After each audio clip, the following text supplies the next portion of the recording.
Well, I think it's important to be clear about this. I think number one, over the last several decades, hard-working Clevelanders have spent over $350 million to support Cleveland Browns Stadium.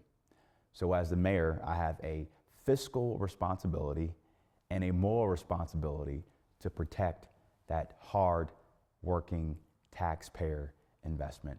Secondly, we are required by city law and Ohio law to enforce the Modell law. And so we are doing this because we have to abide by the law to ensure that we protect that important taxpayer investment, an important civic asset to our great city.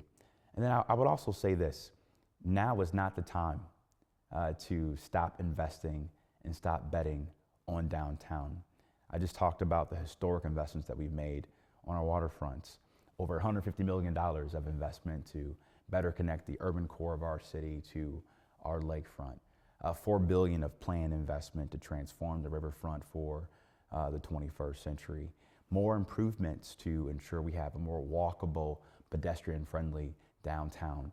We're leading the country right now in terms of office space conversions to hotels and retail opportunities.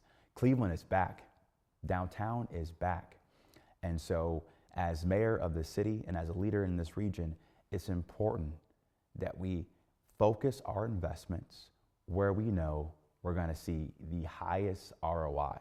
And that calls for continuing to invest in the heart of our city, and that's in downtown Cleveland.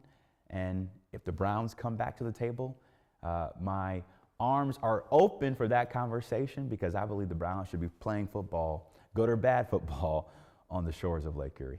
Yeah, but what is your response to the Haslam's lawsuit? I believe the deadline for the city to respond was today.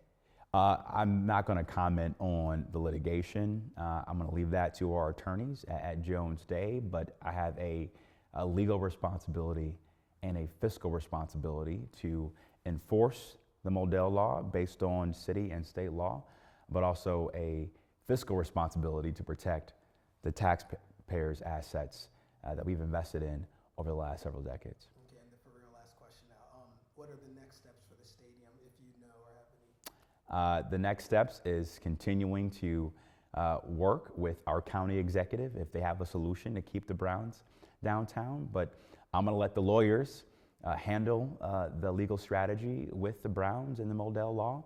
And at the end of the day, this is about protecting an important, critical taxpayer asset and making sure that Cleveland is not left with harm if the Browns do leave. Cleveland should not be left empty-handed if the Browns leave downtown Cleveland.